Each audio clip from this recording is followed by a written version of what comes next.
Welcome back everybody to another 2020 NFL mock draft. If you're brand new to this channel, by clicking on this video, my name is Pac-Man Jake.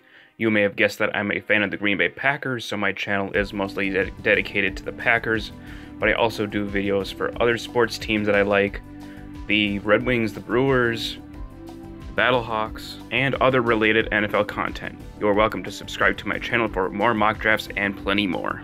The big waves of free agency have come and gone. Some teams have gone all in on improving their roster, while others stayed quiet and waited patiently for things to unfold before making their moves in the free agent market. Players have found new teams, so the plans to address needs in the NFL draft may have changed. Starting with the first pick in the 2020 NFL draft, the Cincinnati Bengals are on the clock and have been on the clock since January. We believe they've already made their pick, and it's LSU quarterback Joe Burrow, unless they make a blockbuster trade for a team that wants to jump up to the #1 pick to take Burrow. The second overall pick belongs to the Washington Redskins. There isn't much of a debate here. They're going to go with Chase Young, the defensive end out of Ohio State, to make a good defensive front even stronger. At number 3, the Detroit Lions are projected by most mock drafters to trade down. The consensus would go with their trading partner being the Miami Dolphins.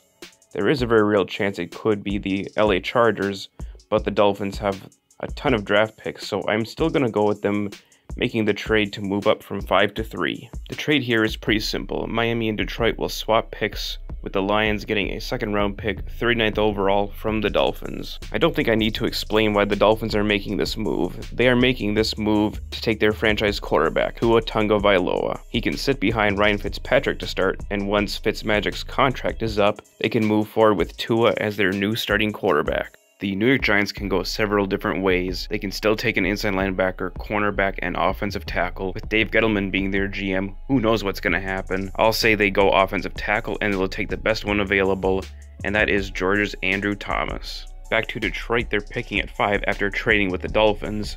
I think it's got to be either Jeff Okudah or Isaiah Simmons because of their big need at linebacker. They're going to go with the mega speedy, athletic Isaiah Simmons, who can transform the Lions linebacking core right away.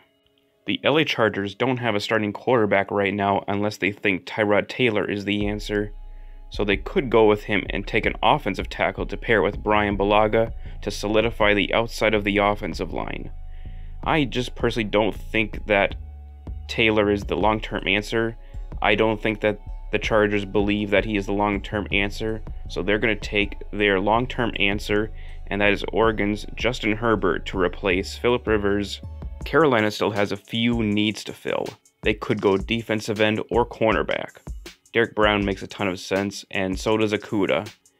They lost Gerald McCoy and James Bradbury to free agency, so they can pick one of them to fill their vacancies.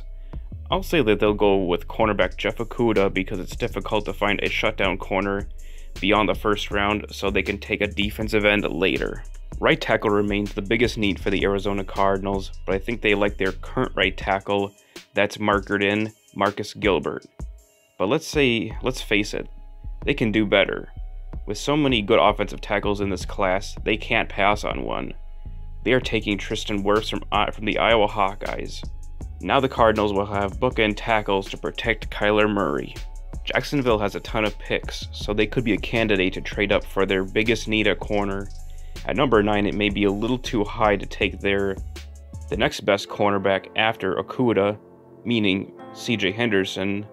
They could address another need and maybe take the best player available, Derek Brown out of Auburn. Cleveland mind-bogglingly had a horrible left tackle to protect their young quarterback, Baker Mayfield. The Browns did sign Jack Conklin in free agency. They could slide him from right to left, but he's only played right tackle in the NFL. I'm not so sure if Cleveland would rather go that way. They would probably want Conklin to remain on the right side because of familiarity. So they draft the big massive Mekhi Becton to man the left and keep Conklin on the right. Now you have 2 capable bookend tackles for Baker Mayfield. At number 11, the Jets also have a big need at left tackle. I can see them leapfrog the Browns to go get the guy that they want. In this mock draft, they won't. They can still land a good offensive tackle, and the best one available is Alabama's Jedrick Wills. Wills may not have the ideal length for an offensive tackle, but he's straight up good. So now the Jets now have a left tackle to protect Sam Darnold.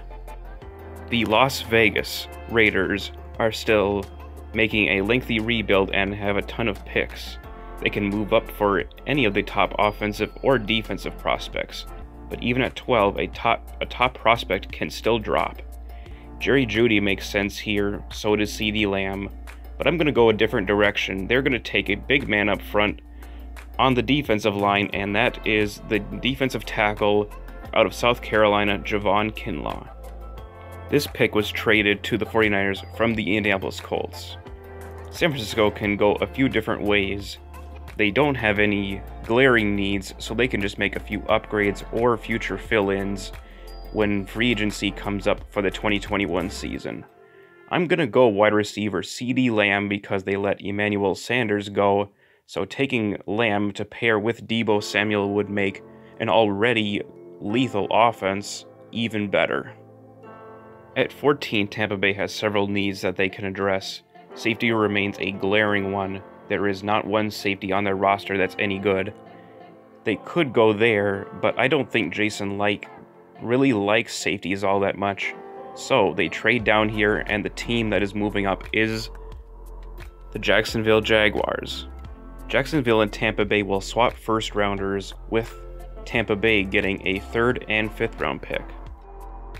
So with Dave Caldwell moving up, he knows he needs a corner, and he gets his guy to replace the departed AJ Bouye, and that is Florida Gator CJ Henderson. The Broncos lost out on Chris Harris Jr.'s replacement because Jacksonville moved up to get him, so they can address another big need at wide receiver. They'll snag the best receiver in the draft, and that is Jerry Jeudy from Alabama to start alongside Courtland Sutton. Another cornerback needy team just lost out on Henderson, so the Falcons could address some other needs here, but they are going to move down, and the team moving up is the Baltimore Ravens. To go over the details of the trade, the Ravens are getting the 16th overall pick, swapping the 28th pick with the Atlanta Falcons, and the Atlanta Falcons are going to get the 55th overall pick in the 2nd round. Now at 16, the Ravens can fill a big need at outside or inside linebacker. They could take Caleb Von Chason, Kenneth Murray, or Patrick Queen. The pass rush is always an important thing on defense, so they're going to go with LSU's Caleb Von Chason. He's quick, he's fast, and lightning quick off the snap. And best of all, he fits a 3-4 defense, which is the exact defense that the Ravens use. Dallas has had a tough offseason. They just lost their starting center, Travis Frederick, to retirement. The Dak Prescott situation is still tumultuous, and they lost a few starters on defense. They'll fill a defensive need here, I believe. I'm going to go with Xavier McKinney again, who will be a good starter at strong safety. The top offensive tackles are gone for Miami, and they sure need one to protect Tua. At 18, it's possible they'll have to move up again to get one. If they pick one here, they may have to reach a little for Austin Jackson, the next best offensive tackle in my opinion. The Raiders again have some good options here. They double-dipped at linebacker in free agency, but I don't see Murray or Patrick Queen here this time. They need a receiver, but they don't have a 2nd round pick, so I think they'll try to backfill by moving down, and they will. And the team that they're going to trade with is the Philadelphia Eagles. This trade here is going to be a little bit more complex.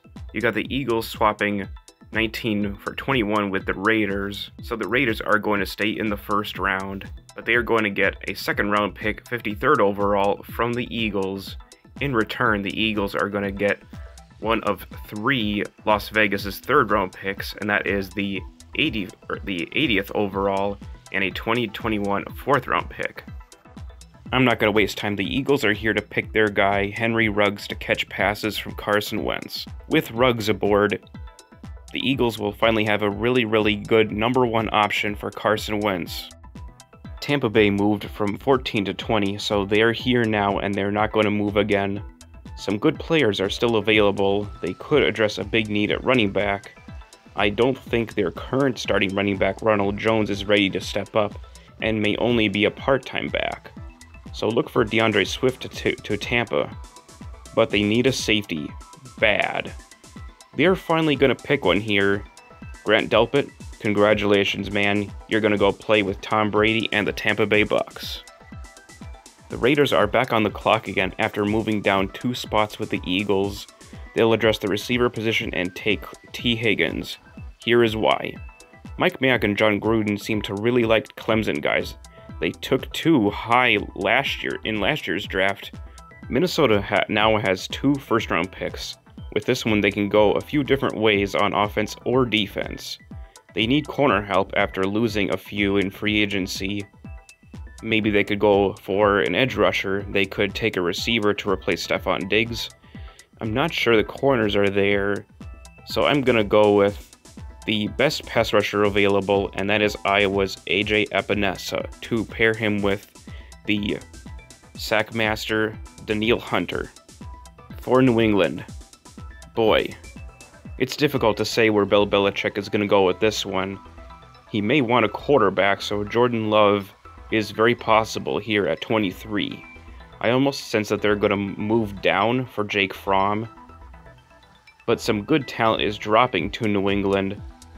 They're going to grab Kenneth Murray, a linebacker, to replace the departed linebackers from last year, Kyle Van Noy and Landon Roberts. New Orleans is also a team that could take Love. They have Drew Brees back, but could take an heir apparent. Deja vu, they pass on Love and take a linebacker too. Patrick Queen is the next best linebacker available. The Saints are picking him to play along with Demario Davis and Craig Robertson. The Vikings are back on the clock at 25. In the late first round, there are options at receiver, corner, and offensive line. They really need help at corner the most, so they're going to go with LSU's Christian Fulton. He's a talented corner but has some character concerns, which is why he may drop. The Miami Dolphins are back on the clock with their 3rd first-round pick at 26.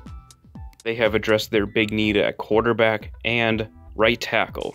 With a lot of the good defensive players off the board, I think they'll probably stick on offense, and they could probably take the best running back, and that is DeAndre Swift out of Georgia. Why they're going to pick Swift? They're currently their best running back right now is Kalen Ballage. I think they can do better. The Seattle Seahawks in the first round tend to trade down, but this time I'm not going to be predictable. They're going to pick here at 27, and they're going to take that is defensive tackle out of TCU, Ross Blacklock. And the reason why they're going to go defensive tackle here is because they were super weak against the run. Ross Blacklock can be a pretty big help in helping stuff the run in Seattle. At pick number 28, the Atlanta Falcons are going to stay put after trading down with the Baltimore Ravens. They're going to get the cornerback Trevon Diggs, the cornerback out of Alabama, to replace the departed starting number 1 corner Desmond Trufant. The Titans lost Jack Conklin, their starting right tackle, to the Cleveland Browns in free agency. But it would appear that the first-round offensive tackles are off the board. They can't find a trading partner at this juncture, but there is a promising offensive tackle that may be a second-round talent, but could sneak into the first round, and that is Houston's Josh Jones, who very well could be a very good replacement for Conklin. The Green Bay Packers, after missing out on the top inside linebackers, still have a few options here. They can still go wide receiver even after signing Devin Funchess, or they could go for an interior defensive lineman, so Raekwon Davis would make some sense. Justin Matabuke makes a little bit of sense too, but I think he's more of a second-round talent, so the Packers are going to address the wide receiver position, and they're going to take LSU's Justin Jefferson, who can be used all over at wide receiver. He can play outside, he can play inside. This is the 49ers' second first-round pick. At 31, I get the sense that they are going to look at their board here, and they're going to see that they have big holes in the second round and third round. They currently don't have those picks. So I get the feeling that they are going to move down and backfill and be able to get a pick in the second round. So they are going to trade out of the first round, and the team moving up is going to be the team that wants to go get a quarterback, and I think that will be the Indianapolis Colts. So with this trade, the 49ers are going to go into the second round with the 34th overall pick from the Colts. They're also going to get a 4th round pick, 122nd overall so they have backfilled a little bit there. They're going to be able to get a 2nd round pick back and a 4th round pick back. Moving from 34 to 31, the Indianapolis Colts are making this move to go get their long-term answer at quarterback, and that is Utah State's Jordan Love. And now with the last and final pick in the first round, 32 overall, the Super Bowl champion Kansas City Chiefs have quite a few needs on defense. They need help at linebacker, corner, and on offense there's a lot of talk about them getting a running back. But I think that Damian Williams is more than a capable back for the Chiefs. They did lose a few defensive ends to free agency, so I think they're going to go with Yetur Gross-Matos to end the first round. Now we move on to day 2, round 2 of the NFL draft. The Cincinnati Bengals have the 33rd overall pick, first in the second round. As always, those guys, the owners of the 33rd overall pick, tend to field calls all day and try to do whatever to make their best attempts to move down. I'm predicting they are going to succeed. Going to be a team that is going to move up and jumpstart the second round of the NFL draft. And that team is the Houston Texans. Looking at the details of the trade, the Cincinnati Bengals are going to move down from the 33rd overall pick to the 40th overall pick in the second round. They're going to get a 4th round pick from the Texans and a 5th round pick. Whereas the Houston Texans are going to swap picks, moving up to the 147th overall spot from the 171st where they originally were. So now that the Texans have moved up to the first pick in the second round, they've moved up to pick a player, and we're going to find out in just a few seconds who that player is. Starting off with the Texans at 33, who have moved up from the 40th overall pick to the 33rd to take nose tackle Raekwon Davis out of Alabama. The Texans lost DJ Reader to, coincidentally, the Cincinnati Bengals, so they're going to be needing a new nose tackle to replace Reader. The San Francisco 49ers moved down from the first round into the second round to take center Lloyd Cushenberry out of LSU. The Detroit Lions are going to take their cornerback to replace Darius Slate, Jeff Gladney out of TCU. The New York Giants are also going to take a cornerback, and that is Damon Arnett from Ohio State. The LA Chargers are going to get a blindside protector for their new quarterback Justin Herbert, Prince Tega Wanogho. The Carolina Panthers get their 3-4 defensive end Justin Matabuke. The Detroit Lions, with their second pick in the second round, take guard Shane Lemieux out of Oregon. And the Cincinnati Bengals are going to take center from Wisconsin Tyler Biadasz. The Cleveland Browns are going to take a wide receiver Brandon Ayuk out of Arizona State. Jacksonville Jaguars are going to take Jonathan Greenard out of Florida to replace Calais Campbell. And the Chicago Bears are going to take strong safety Kyle Duggar to replace the departed HaHa Clinton Dix. And the Minnesota Vikings have moved up with the Indianapolis Colts to take Jalen Reagor, the wide receiver out of TCU. To summarize quickly the big Vikings-Colts trade, the Colts and the Vikings will swap 2s and 5th round picks. In addition, the Indianapolis Colts are going to get a 3rd round pick from Minnesota and a 2021 4th round pick.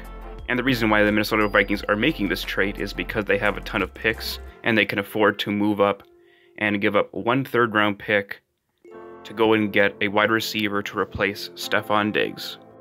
With the uncertainty for Tampa Bay at running back, they're going to take Wisconsin running back Jonathan Taylor. The Denver Broncos are going to get a good replacement for Chris Harris Jr. They take AJ Terrell, the cornerback out of Clemson. The Atlanta Falcons, with one of their two second round picks, take defensive tackle Neville Gallimore. The New York Jets take a wide receiver Denzel Mims out of Baylor. The Pittsburgh Steelers take cornerback Cameron Dantzler to replace the departed Artie Burns. The Chicago Bears address guard and go with Logan Stenberg out of Kansas to replace the retired Kyle Long. The Dallas Cowboys finally find their replacement for one of their best tight ends to ever play the game, Jason Witten, and they replace him with Cole Kmet, the tight end out of Notre Dame. The Los Angeles Rams take the replacement for Todd Gurley, J.K. Dobbins, the running back out of Ohio State. The Los Angeles Raiders take corner help with Noah Igbenogany. The Buffalo Bills get some help on the offensive line and go with guard Solomon Kindley out of Georgia. The Falcons, again, they go on the defensive side of the ball and take outside linebacker Malik Harrison. The Miami Dolphins select free safety Antoine Winfield Jr. out of Minnesota. The Houston Texans, again, in the second round, pick Ezra Cleveland, offensive tackle out of Boise State. And moving down, the Indianapolis Colts take Laviska Shenault, the wide receiver out of Colorado. And with the last set of picks in the second round, the Seattle Seahawks take offensive tackle Isaiah Wilson to help on their offensive line. The Baltimore Ravens get an inside linebacker. They take Jordan Brooks out of Texas Tech. The Tennessee Titans get some edge rush help, and they take outside linebacker from Wisconsin, Zach Bond. The Green Bay Packers take an starting caliber inside linebacker, Troy Dye out of Oregon. The Seattle Seahawks, again, with their second pick in the second round, take an edge rusher, Terrell Lewis, from the Alabama Crimson Tide. And to end the second round, the Super Bowl champion Kansas City Chiefs take cornerback Jalen Johnson out of Utah.